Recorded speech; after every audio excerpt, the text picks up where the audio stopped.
Hello friends, good evening everyone. As you guys know that हम लोग cell topic को continue कर रहे थे। ठीक है, ऑलरेडी मैंने कल देखा, कल मैंने 4-5 ही बोला था, ऑलरेडी वहाँ पे 10 लेक्चर्स हो चुके हैं। ठीक है, और हाँ शायद ये आज जो है ये मेरा 10th लेक्चर होगा। तो बस यहाँ पे अब हम मियोसिस माइटोसिस के मतलब कुछ क्वेश्चंस हैं उनको कंप्लीट कर लेंगे, उसके बाद फिर इस टॉपिक को मतलब वाइंड अप करते हैं। ठीक है, तो ऑलरेडी पहले मैं सोच रही थी कि इसको थोड़ा सा डिटेल में पढ़ा दूँ आप लोगों को, बट पता नहीं, मैंने एक वीडियो डाला था बस, वो एनसीईआरटी का ही था बेसिक, तो I didn't got a fruitful response from you guys.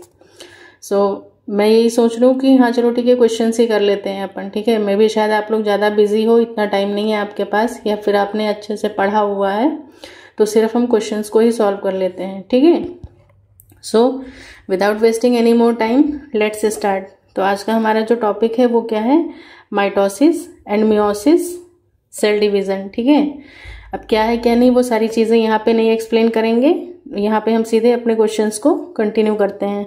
So first question क्या है हमारा, which of the following statement is false. यहाँ पे फॉल्स पूछ रहा है, तो स्टेटमेंट्स को एक बार रीड करते हैं। सबसे पहला पॉइंट कह रहा है कि cells at the end of prophase के एंड में do not show Golgi bodies and ER. हाँ बिल्कुल सही बात है ये। Small disc shaped structures at the surface of centromeres are called kinetochores. बिल्कुल, ये देखो इस तरीके से जब ये क्रोमोसोम लगे होते हैं तो इस जगह पे ये एक डिस्क शेप स्ट्रक्चर होता है, जहाँ से क्या होते हैं स्पिंडल फाइबर्स जो है वो अटैच करते हैं खुद को, तो ये पॉइंट भी सही है। थर्ड है कि metaphase plate is formed at the equator of spindle, this is also right.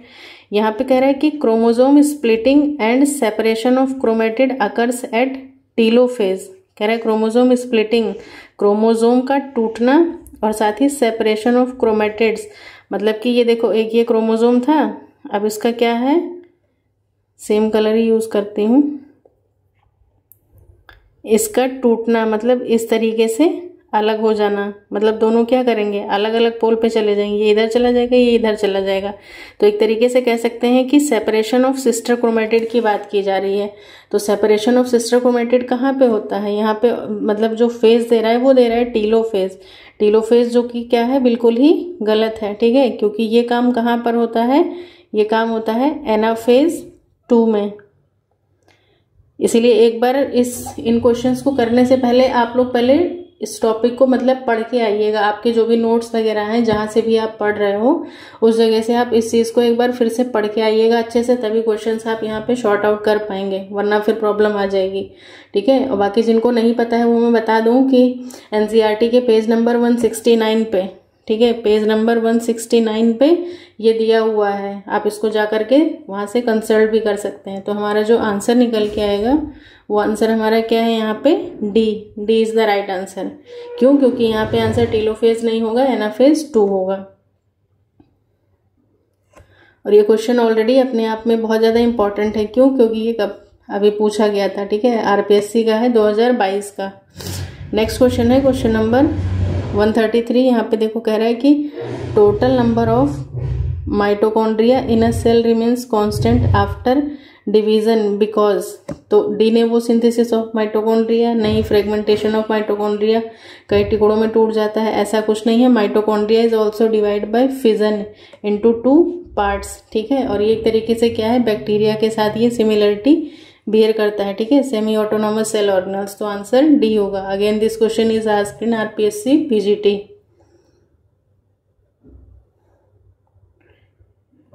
Next question है क्वेश्चन नंबर 134।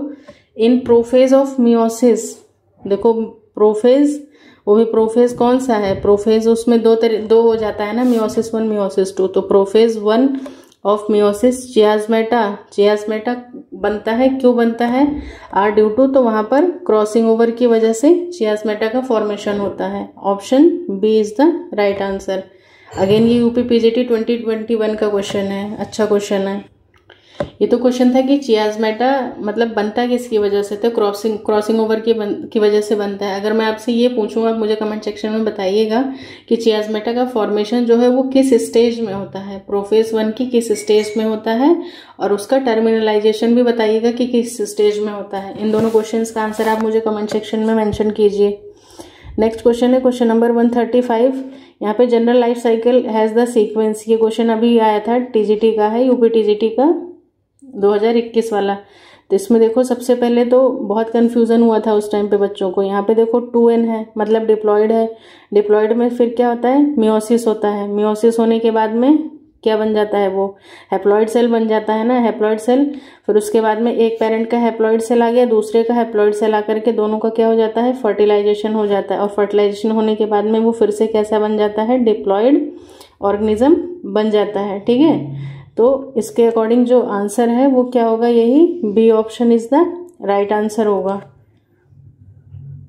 बाकी नेक्स्ट क्वेश्चन है, डिटेल्स आप लोग पढ़ लीजिएगा हिंदी मीडियम वाले बच्चे।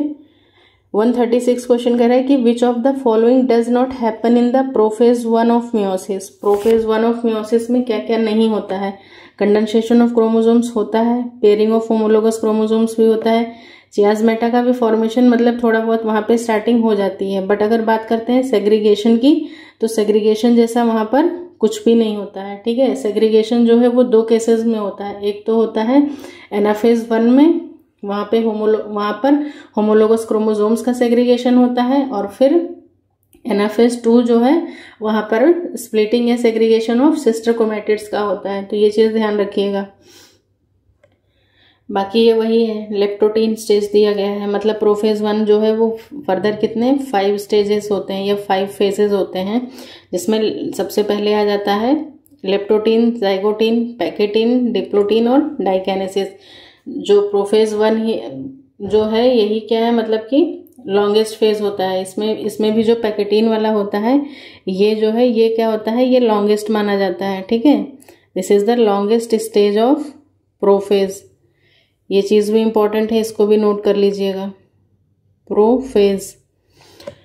बाकी यहाँ पे वही है, prophase begin chromosome start to condense, chromosomes का कंडेंसेशन स्टार्ट हो जाता है। फिर साइनेप्सिस, जाइगोटीन में साइनेप्टोनिमल कॉम्प्लेक्स का फॉर्मेशन होता है, ये देखो लिखा गया है, साइनेप्टोनिमल कॉम्प्लेक्स का फॉर्मेशन होता है। पैकेटीन में क्रॉसिंग ओवर हो जाता है, DNA exchange bye non sister chromatids, non sister chromatids से डीएनए एक्सचेंज हो जाता है। फिर डिप्लोटीन में साइनेप्सिस एंड हो जाता है, चियाज़मेटा विजिबल होता है विद इन बाइवेलेंट। हाँ, एक क्वेश्चन ये है कि टेट्राड कंडीशन जो है वो कहाँ पे बनती है, बाइवेलेंट या टेट्राड। तो वो आपसे अगर कभी पूछता है तो उसका आंसर आप क्या देंगे कि वो जाइगोटीन स्टेज में बनता है। ठीक है, बाइवेलेंट या टेट्राड।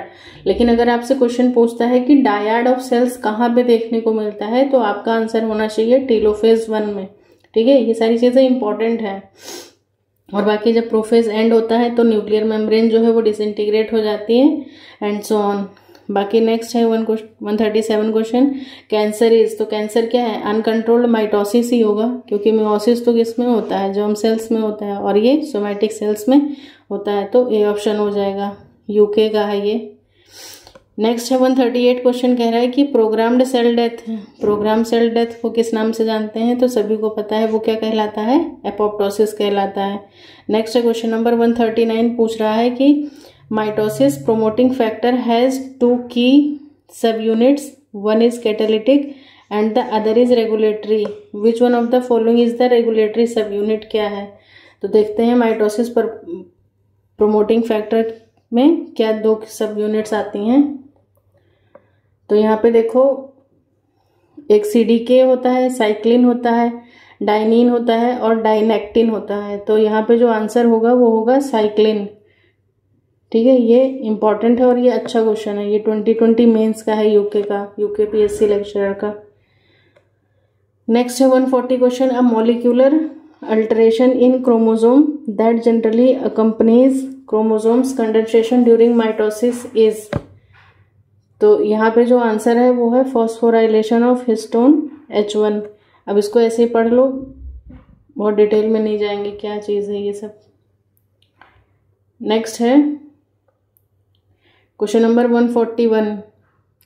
स्टार्टिंग में क्वेश्चन थोड़े से टफ हैं, भाग मत जाना, ठीक है, थोड़ा सा वेट करो, अच्छे क्वेश्चंस भी मिलेंगे। ये भी अच्छे क्वेश्चंस हैं, लेकिन ये देखो कि हाँ और किस लेवल तक आपको प्रिपरेशन की नीड है। कह रहे हैं कि a biochemist major the amount of DNA in cells growing in laboratory, the amount of DNA would be found to be double in. तो डीएनए कहाँ पे डबल होगा, तो सीधी सी बात है वो डीएनए हमें कौन सी कंडीशन में डबल देखने को मिलेगा? After G2 phase of the cell cycle. ठीक है, मेरे अकॉर्डिंग जो आंसर है वो ऑप्शन बी होना चाहिए। Yes, we are right. Cell cycle में G2 चरण के बाद मतलब कि एस फेज सिंथेसिस फेज कहाँ पे था? G1 के बाद ही था, तो वहीं पर डीएनए का डुप्लीकेशन हो गया और हमें देखने को कहाँ पे मिल रहा है? तो वो G2 फेज में देखने को मिल रहा है। G2 फेज में मतलब तेजी से कोशिका वृद्धि और प्रोटीन संश्लेषण की अवधि, जिसके दौरान कोशिका स्वयं को समसूत्रण के लिए तैयार करती है। कोशिका चक्र को माइटोटिक चरण या मतलब वही एम फेज, वो सारी चीजें हो जाएंगी। देखिएगा 142 है, in which phase of cell cycle multiplication of mitochondria and chloroplast takes place. तो मैंने बताया था G1, जिन बच्चों ने नहीं भी देखी है ना, एक बार क्लास जाके देख लेना, 30-35 मिनट की है हार्डली, वो वीडियो बहुत अच्छे से आपको समझ में आ जाएगा। तो वहाँ पे आंसर जो है वो G2 है। बाकी सारे सेल ऑर्गेनल्स जो है उनका डुप्लीकेशन G1 में ही हो जाता है। नेक्स्ट है क्वेश्चन 143। यहाँ पे देखो कह रहा है कि during which phase of meiosis does crossing over takes place. तो क्रॉसिंग ओवर जो है वो कहाँ पर होती है? हमारे पैकेटिन स्टेज में होती है। ठीक है, प्रोफेज 1 के पैकेटिन स्टेज में क्रॉसिंग ओवर देखने को मिलता है। बाकी और भी चीज़ें देखो दी गई हैं, जैसे डीएनए में जीन विनिमय मियोसिस 1, गुणसूत्रों का संघनन मतलब कंडेंसेशन की बात की जाए तो प्रोफेज में होता है। स्पिंडल बनना वो भी प्रोफेज में है। सिस्टर क्रोमैटिड्स का अलग होना सेग्रीगेशन वो एनाफेज में होता है। अब ये अलग अलग कंडीशंस हैं, अगर सिर्फ माइटोसिस हो रही है तो फिर एनाफेज में ही होगा, लेकिन अगर मियोसिस हो रहा है तो सिस्टर क्रोमैटिड्स की जब बात की जाएगी तो फिर वो वहाँ पे एनाफेज 1 होगा इसका आंसर। नेक्स्ट है 144 क्वेश्चन। यहाँ पे पूछ रहा है कि in which stage the colchicine inhibit mitosis. तो सबको पता है ये मेटाफेज स्टेज में इसको क्या करता है? अरेस्ट कर लेता है माइटोटिक स्पिंडल्स को, और फिर वहाँ पे उसका प्रॉपर डिवीजन नहीं हो पाता है। और कॉल्चिसिन किससे मिला था? तो कॉल्चिकम ऑटोमनेल के कॉर्म से मिलता है। और ये क्या है? एक तरीके का कॉल्चिसिन एक एल्केलॉइड है, इसे कॉल्चिकम ऑटोमनेल या कॉल्चिकम ल्यूटियम पौधे के कॉर्म से निकाला जाता है। और ये कौन सी फैमिली को बिलोंग करता है? तो लिलिएसी फैमिली का ये मेंबर है। ये चीज़ भी आपको पता होनी चाहिए। नेक्स्ट है 145 क्वेश्चन। 145 कह रहा है कि synaptonemal complex is found in which stage of meiosis. तो साइनेप्टोनिमल कॉम्प्लेक्स जो है वो हमें जाइगोटिन ऑफ प्रोफेज 1 में देखने को मिलता है। ठीक है, इसीलिए सारी स्टेजेस को बहुत ध्यान से पढ़िएगा आप लोग। ये यूपी पीजीटी 2016 का क्वेश्चन है। अब ये देखो कैसे बनते हैं साइनेप्टोनिमल कॉम्प्लेक्सेस, ये चीज़ एक बार देख लीजिए। बहुत अच्छा डायग्राम दिया गया है। ये देखो दोनों क्रोमोसोम्स मतलब जुड़े रहते हैं, फिर ये पीछे से इस तरीके से ऐसे ये काइनेटोकोर लगा होता है। ये अंदर इसमें सेंट्रोमियर है जिसने क्रोमोसोम्स को क्या कर रखा है? बाइंड कर रखा है। और ये दोनों कैसे हैं? होमोलोगस क्रोमोसोम्स हैं। अब यहाँ पे सिस्टर क्रोमैटिड्स की बात की जाए तो कितने हैं? 1 2 3 4 मतलब 4 सिस्टर क्रोमैटिड्स हैं। ये दोनों आपस में पेयर्स क्या कहलाते हैं? Sister chromatid. या इसी को हम लोग क्या बोलते हैं? टेट्राड है ना, चार सिस्टर क्रोमैटिड हैं, इसीलिए इसी स्टेज को क्या बोलते हैं? टेट्राड, या फिर इसको हम लोग बाइवेलेंट कंडीशन भी बोलते हैं, बाइवेलेंट के नाम से भी जानते हैं। ये सारी चीज़ें याद रखिएगा। टेट्राड है, डी है, ये बाइवेलेंट बन जाएगा यहाँ पे। और ये सब कहाँ पे? जाइगोटिन स्टेज में ही देखने को मिल रहा है। ठीक है, साइनेप्टोनिमल कॉम्प्लेक्स ये इस तरीके से ऐसे ऐसे ऐसे इनका आपस में वो हो जाता है। देखो एक बार ध्यान से, synaptonemal complex is a feature of meiotic prophase 1। ठीक है, which was first observe by. अगर कभी आपसे पूछता है कि इसको पहली बार किसने ऑब्जर्व किया था, तो मोसेस नाम के साइंटिस्ट थे और उन्होंने 1965 में इसको ऑब्जर्व किया था। ठीक है, synaptonemal complex is a tripartite 3 layered protein framework होता है, made up of 2 lateral elements and 1 central element found between 2 paired homologous. देखो 2 पेयर्ड होमोलोगस के बीच में ये जो व्हाइट व्हाइट सा दिख रहा है आप लोगों को, यही चीज क्या कहला रही है? कॉम्प्लेक्स। मतलब यही जो प्रोटीन है यही साइनेप्टोनिमल कॉम्प्लेक्स है। और उस प्रोटीन का नाम भी अगर आपसे कभी पूछता है तो उसका नाम होता है यूबीक्यूटिन।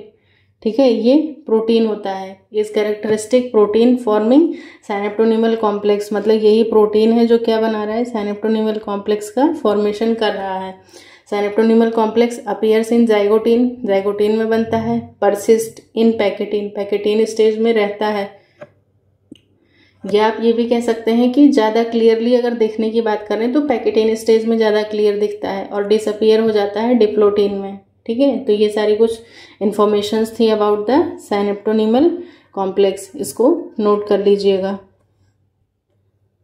देन नेक्स्ट क्वेश्चन है क्वेश्चन नंबर 146। यहाँ पर देखो synaptonemal complex is observe during the cell division. तो अभी पता चल गया कि कहाँ पे है, मियोटिक के प्रोफेज 1 में देखा जाएगा। और उसमें भी बात की जाए कहाँ पे देखा जाएगा तो जाइगोटीन स्टेज में, जाइगोटीन। नेक्स्ट क्वेश्चन है 147। Moses in 1965 first discovered synaptonemal complex configuration observe during cell division. ठीक है, तो कहाँ पे देखा गया था भाई, मियोटिक प्रोफेज में देखा गया था। अभी हम ऑलरेडी मतलब हम पढ़ चुके हैं इस चीज़ को। नेक्स्ट क्वेश्चन है 148। क्वेश्चन कह रहा है कि consider the following statement, haploidy was the normal situation for all organisms before origin of sex. ठीक है, बिल्कुल सही बात है। जब तक मतलब सेक्स की ओरिजिन नहीं हुई थी तब तक हैप्लॉइडी जो था वो नॉर्मल वो था, मतलब उसमें देखा जाए अगर तो जो भी प्रिमिटिव वो हैं उन सब में कुछ ऐसा वो नहीं था। फिर origin of sex took place with the alternation of generations in life cycle of organisms introducing meiosis. तो बिल्कुल ये बात भी सही है। तो यहाँ पे पूछ क्या रहा है कि अच्छा असर्शन रीजन है, सॉरी।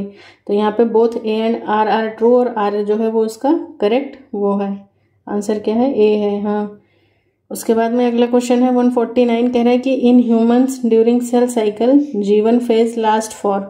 तो हम लोग डिस्कस कर चुके हैं सेल साइकिल। तो जीवन जो है वो कितने के लिए होता है, तो यहाँ पर ऑप्शंस देखते हैं पहले। ऑप्शंस के अकॉर्डिंग क्या दे रहा है, 12 घंटे, 8 घंटे, 10 घंटे या 6 घंटे। तो वैसे तो ये क्या होता है, 11 घंटे, 8 घंटे और 4 घंटे का होता है। ठीक है, लेकिन यहाँ पे इसके अप्रॉक्स जो है ऑप्शन वो 10 घंटे दे रहा है। ठीक है, तो मान सकते हैं इसको 10 से 11 मान लो। ये क्या है, G1 S G2, मतलब ये G2 हो जाएगा, G1 S और G2। बाकी यहाँ पे हाँ देखो एक तरीके से दिया हुआ है 11 घंटे, क्या मतलब वही है, जीवन फेज को इन्होंने 10 घंटे के लिए बताया है। फिर 8 घंटे ये एस फेज हो जाएगा। G2 जो है वो 5 घंटे दे रहे हैं और 1 घंटे जो है वो अपना एम फेज के लिए दिया है। लेकिन मैं NCERT को फॉलो करती हूँ बिकॉज अभी कल को कुछ हो और क्लेम व्लेम करना हो ना, तो भैया वो लोग स्टैंडर्ड बुक्स को ही फॉलो करते हैं। ठीक है, तो आप इसका आंसर जो है वो मेरे अकॉर्डिंग 11 आवर्स जो है वो मोर अप्रोप्रिएट है। ठीक है, 11 और 8 कितना हो गया, 19, 19 4 23 हो गया। और 1 घंटे जो होता है मतलब कि मेन माइटोसिस वो 1 घंटे का ही होता है प्रॉपर, तो 24 घंटे हो जाते हैं। नेक्स्ट क्वेश्चन है DNA रेप्लिकेट्स ड्यूरिंग, DNA का रेप्लिकेशन सबको पता है एस फेज में होता है। नेक्स्ट क्वेश्चन है जीवन में RNA आवश्यक प्रोटीन यहाँ पे दे रहा है, लेकिन नहीं, DNA के लिए जो इन प्रोटीन्स की नीड होती है वो सारे प्रोटीन जो है वो जीवन में होते हैं। S में DNA संश्लेषण होता है, G2 में मतलब माइटोकॉन्ड्रिया, प्लास्टिड वगैरह ये सारी चीज़ें बनती हैं, और भी बहुत सारे हैं। बाकी हम लोग ऑलरेडी कल क्लास अपलोड कर चुके हैं, तो आप वहाँ पे जाके एक बार कंसल्ट कीजिए। नेक्स्ट है 151, कह रहा है कि prophase, metaphase, anaphase, telophase, which one of the above are involve in karyokinesis. तो भाई सारी ही स्टेजेस जो है वो इन्वॉल्व होती हैं कैरियोकाइनेसिस में। ठीक है, 2 फेज होते हैं, पहला होता है कैरियोकाइनेसिस, फिर साइटोकाइनेसिस। कैरियोकाइनेसिस में यही 4 स्टेजेस आती हैं। 152 की बात करते हैं तो shortest stage of the cell cycle mostly is, तो शॉर्टेस्ट स्टेज M ही होता है। क्यों, क्योंकि ये सिर्फ 1 घंटे का होता है, बाकी ये 11 घंटे का होता है, ये 8 घंटे का होता है और ये 4 घंटे का होता है। ये यहाँ पे दिया भी गया है एक तरीके से 10, 8, 5, 1।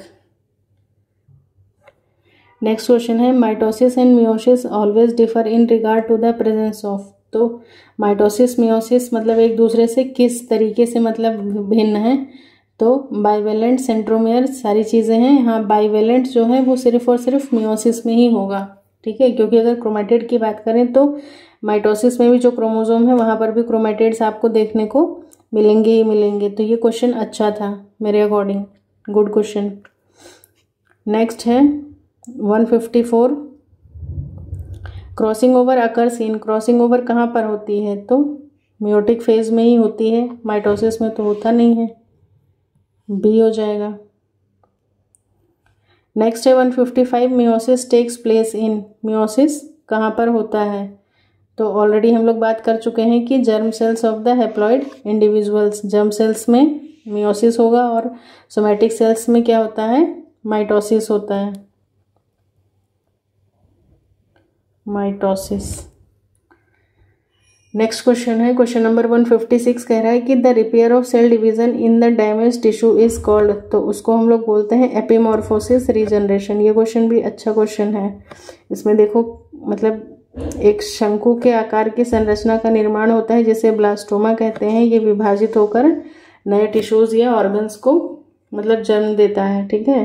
क्षतिग्रस्त ऊतकों की कोशिका विभाजन द्वारा मरम्मत को हम लोग एपिमॉर्फोसिस रीजनरेशन कहते हैं।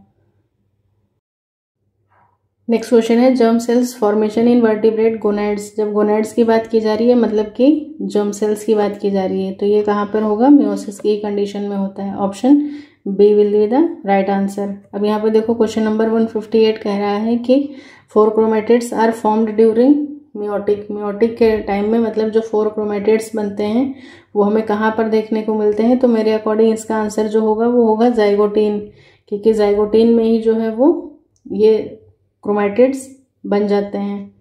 बाकी यहाँ पर ये हाँ आंसर में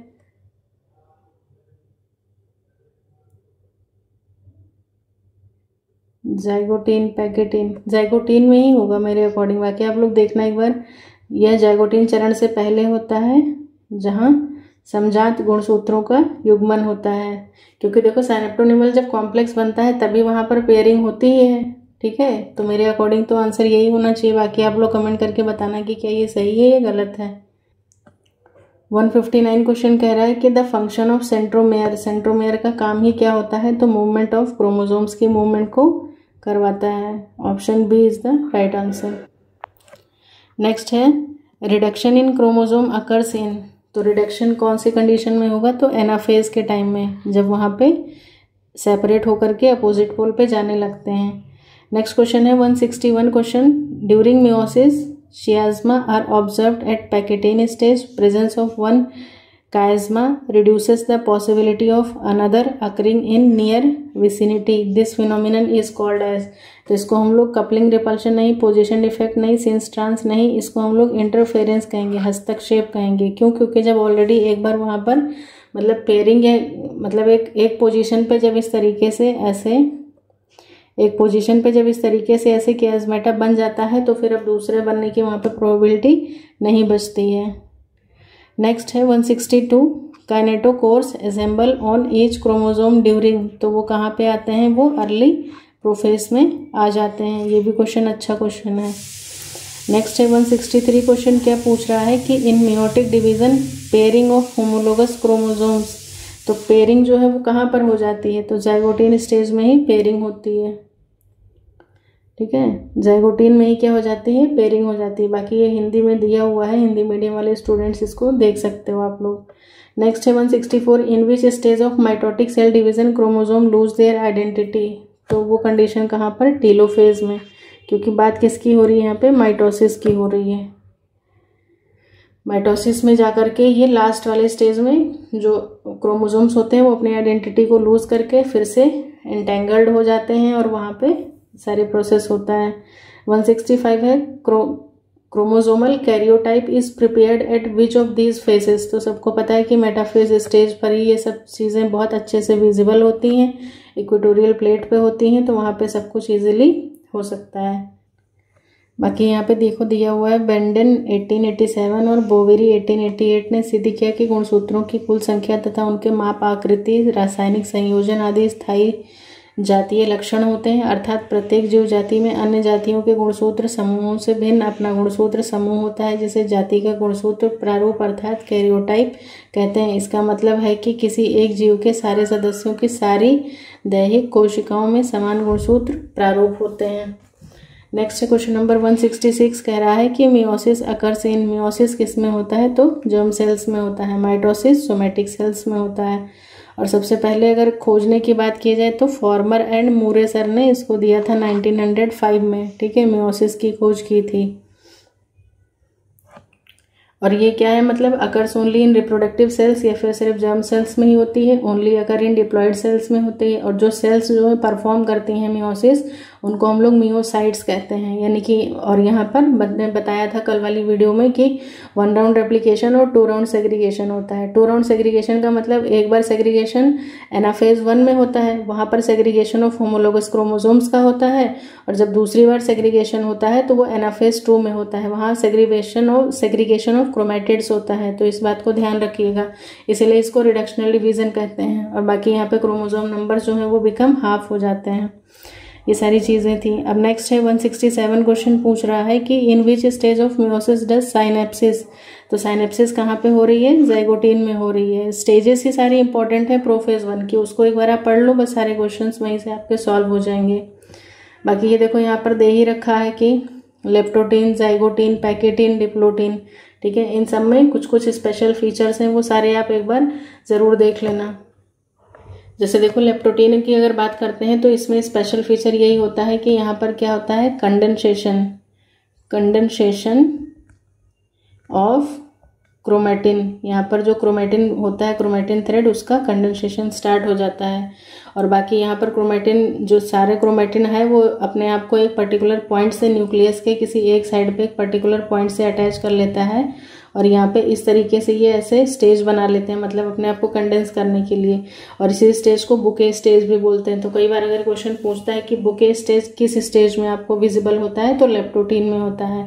बाकी जाइगोटीन की अगर बात करते हैं तो इन शॉर्ट थोड़ा सा समझा देती हूँ, सुन लो ध्यान से। जाइगोटीन को जाइगोनिमा भी कहते हैं या जिग डीएनए भी कहते हैं।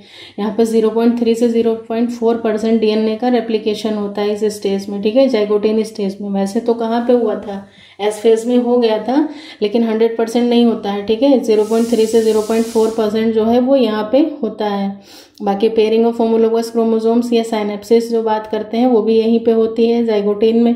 साइनेप्टोनिमल कॉम्प्लेक्स का भी फॉर्मेशन जो है वो जाइगोटीन में ही होता है। बाकी साइनेप्टोनिमल कॉम्प्लेक्स को मोसेस ने खोजा था, ये सारी चीज़ें मैं आपको ऑलरेडी बता चुकी हूँ, ठीक है। फिर अगर बात करते हैं हम लोग पैकेटीन की, तो पैकेटीन में क्या होता है कि यहाँ पे अपीयरेंस ऑफ रिकॉम्बिनेशन नोड्यूल्स, यानी कि वो स्टेज जहाँ पर क्रॉसिंग ओवर एक्चुअल में हुआ है। और क्रॉसिंग ओवर किसके बीच में होता है, ये क्वेश्चन कई बार पूछा गया है, मतलब मुझसे भी इंटरव्यू में पूछा गया था कि क्रॉसिंग ओवर किसके किसके बीच में होता है। तो non sister chromatids of homologous chromosomes, ये मत बता के आना कि sister chromatid of non homologous chromosome, ठीक है, non sister chromatid of homologous chromosome.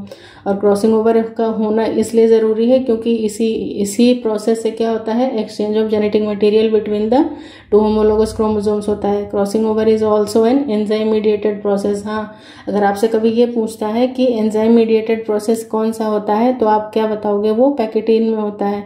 और कौन सा एंजाइम होता है, तो वो रिकॉम्बिनेज होता है, ठीक है। एंजाइम की अगर बात की जाए तो रिकॉम्बिनेज एंजाइम यूज होता है।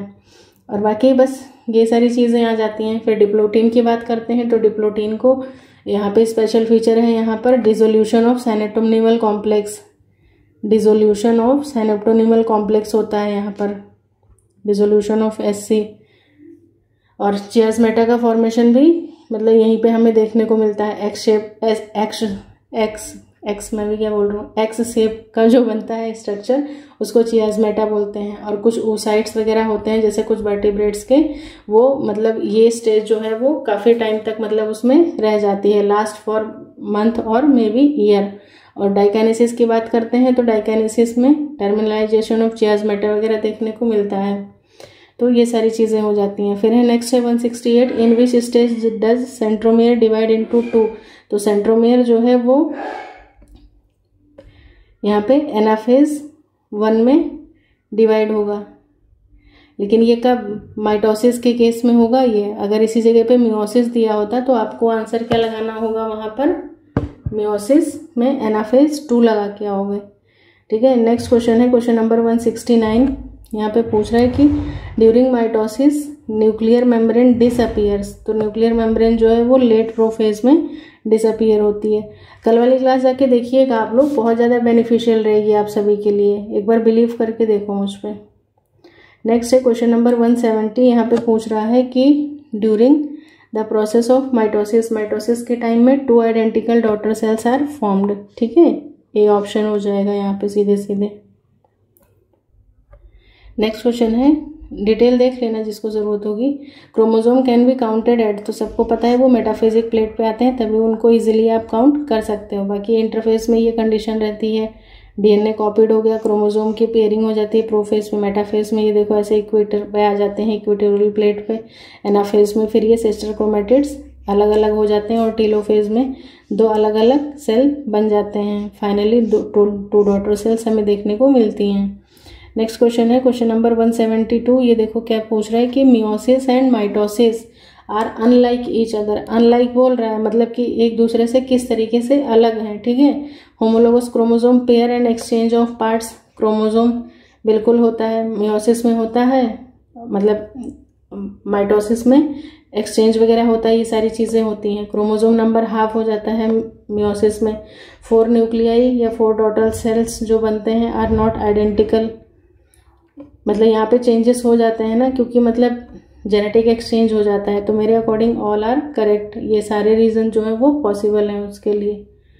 Yes, option D is the right answer. बाकी हिंदी मीडियम वाले देख लो बहुत ध्यान से, क्या क्या दिया है कि ये कायिक कोशिका है, मतलब सूत्रीवही माइटोसिस सोमैटिक सेल में होता है, और सारा मतलब पढ़ लेना आराम से पॉज कर। नेक्स्ट है 173 क्वेश्चन कह रहा है, ये क्वेश्चन इंपॉर्टेंट है। 173 क्वेश्चन कह रहा है कि spindle formation during cell division depends upon, तो ये कैल्शियम और प्रोटीन की वजह से होता है। ठीक है, ये बहुत इंपॉर्टेंट है, इसको मार्क कर लो। नेक्स्ट है 174 क्वेश्चन कह रहा है कि सिंथेसिस ऑफ आरएनए और प्रोटीन सिंथेसिस, तो ये सब G2 में होता है। ठीक है, आरएनए और प्रोटीन सिंथेसिस की बात की जाए तो G2 में होगा। देखते हैं ये आंसर क्या दे रहे हैं। यहाँ पे ये आंसर G1 ही दे रहे हैं। ठीक है, बाकी देखना ये चीज़ मुझे एक बार आप लोग करेक्ट करना है। ठीक है, कमेंट सेक्शन में 174 क्वेश्चन का आंसर राइट क्या होगा वो बताना, क्योंकि डीएनए के लिए जो प्रोटीन्स वगैरह बनाए जाते हैं सारे वो तो G1 में बनाए जाते हैं, और फिर उसके बाद में क्योंकि पहले तो डीएनए सिंथेसिस ही होगा ना, डीएनए का ही रेप्लिकेशन होता है, बाद में फिर आरएनए प्रोटीन वगैरह की नीड पड़ती है तो वो G2 में होता है। बाकी आप लोग एक बार चेक करके बताना, मुझे डाउट है इसमें।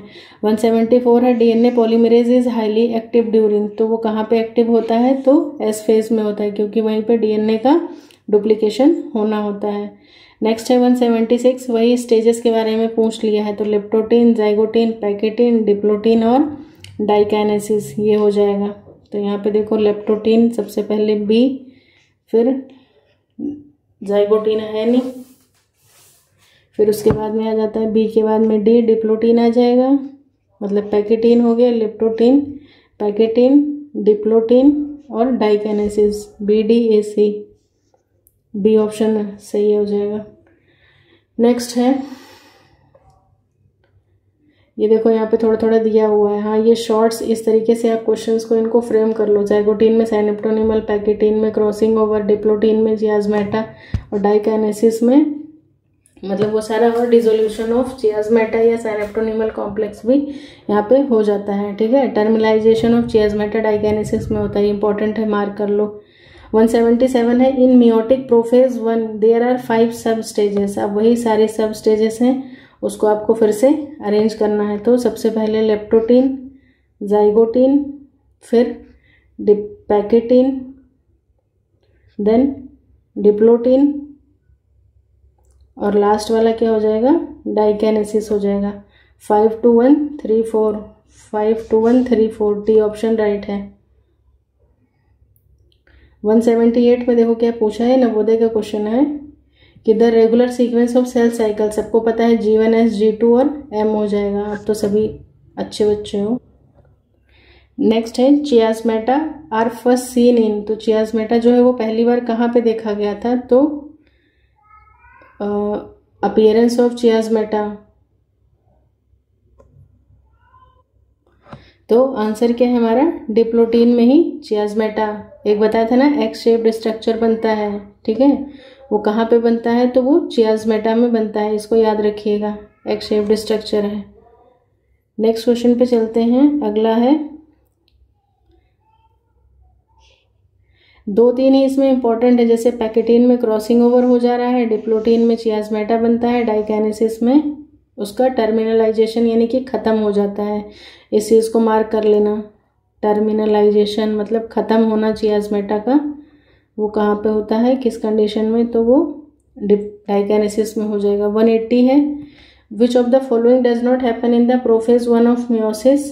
प्रोफेज 1 के मियोसिस के प्रोफेज 1 में इसमें से क्या नहीं होगा, तो सब होगा, सिर्फ सेग्रीगेशन नहीं होगा, ऑलरेडी देख चुके हैं और ये GIC 2015 का क्वेश्चन है। नेक्स्ट है 181 क्वेश्चन क्या पूछ रहा है, ये LT 2015 का सवाल है। The G0 phase of the cell cycle is found in, तो G0 देखो सेल्स ऑफ ओरल म्यूकोसा नहीं होगा क्योंकि वहाँ डिवीज़न की ज़रूरत होती है, न्यूरॉन्स में होगा। न्यूरॉन्स और हार्ट सेल्स में कुछ होते हैं सेल्स जहाँ पे G0 स्टेज में वो चले जाते हैं। आप लोग कमेंट सेक्शन में बताइएगा G0 स्टेज में और क्या क्या फीचर्स देखने को मिलते हैं हमें। ये जो सेल्स G0 स्टेज में चली जाती हैं तो उनके क्या क्या फीचर्स होते हैं। नेक्स्ट है इन mitosis the number of chromosomal and nuclear division respectively. तो माइटोसिस में बताया था एक मतलब एक वो होगा, मतलब यहाँ पे 1 राउंड, जो यहाँ पर देखो 1 राउंड रेप्लिकेशन होता है और 1 राउंड ही क्या होता है, सेग्रीगेशन होता है। तो ये चीज़ आ जाएगी, 1-1 आ जाएगा इसमें। बाकी 182 में दे क्या रहा है आंसर, हाँ ए ही दे रहा है, ठीक है। और मियोसिस की बात करेंगे तो 1 round replication 2 round segregation, already बता चुके हैं हम ये चीज़। 183 कह रहे हैं नंबर ऑफ सब यूनिट्स इन माइक्रोट्यूब्यूल। तो माइक्रोट्यूब्यूल में मैंने बताया ही था कि वो 11 से 13 होती हैं। तो अगर ऑप्शन कुछ ना मिले तो यहाँ पे इन्होंने 12 मार्क कर लिया है, बिहार PGT वाले, ये तो और विवादित सवाल लेके आते हैं, ठीक है। बाकी यहाँ पे देखो 12 होती हैं, 5.7 nm का व्यास होता है, मतलब डायमीटर होता है उसका माइक्रोट्यूब्यूल का, और कहाँ पे पाया जा रहा था, सीलिया फ्लैजिला, ये सब डिस्कस कर चुके हैं। नेक्स्ट है 184 the cells has 23 pair of chromosome. एक सेल में 23 पेयर ऑफ क्रोमोजोम है, तो 23 पेयर ऑफ क्रोमोजोम मतलब कितने हो गए, 46 हो गए। Just after completion of mitotic telophase, mitotic telophase के बाद में मतलब सीधी सी बात है 46 हो जाएगा। Number of chromatid at the preceding, तो एक में कितना होता है, मतलब अगर एक क्रोमोजोम की बात की जाए तो एक क्रोमोजोम में 2 क्रोमेटिड होता है, तो 46 को 2 से इंटू कर दो तो हमारा आंसर क्या आ जाएगा, 92। तो इसका आंसर 92 हो जाएगा। नेक्स्ट है 185 क्वेश्चन कह रहा है कि protein and RNA synthesis takes place. तो यहाँ पे देखो फिर से ये लोग वही बोल रहे हैं G1 फेज, हो सकता है शायद मैंने ही गलत पढ़ लिया है, तो उसके अकॉर्डिंग इनका आंसर ए हो जाएगा, ठीक है। यहाँ पे मतलब G1 फेज में प्रोटीन और RNA का, S फेज में DNA हिस्टोन का हो जाएगा, G2 सूत्री विभाजन और ये, ठीक है। तो बस आज मतलब यहीं तक वाइंड अप करते हैं, बाकी मिलते हैं फिर नेक्स्ट क्लास में। आप सभी बताइएगा कि इस टॉपिक पे नेक्स्ट क्लास को कंटिन्यू किया जाए या फिर मैं देखती हूँ फिर से हम लोग नेक्स्ट जो टॉपिक होगा हमारा वो बायोमोलिक्यूल ही कंटिन्यू करेंगे, या फिर इस टॉपिक पे और भी क्वेश्चंस की अगर रिक्वायरमेंट है तो जैसा भी होगा अपने वैल्यूएबल कमेंट्स मुझे कमेंट सेक्शन में ज़रूर दीजिएगा आप सभी, ठीक है। तो चलो मिलते हैं फिर नेक्स्ट क्लास में नए टॉपिक के साथ। तब तक आप सभी का बहुत बहुत धन्यवाद। Take care everyone. Thanks for watching everyone.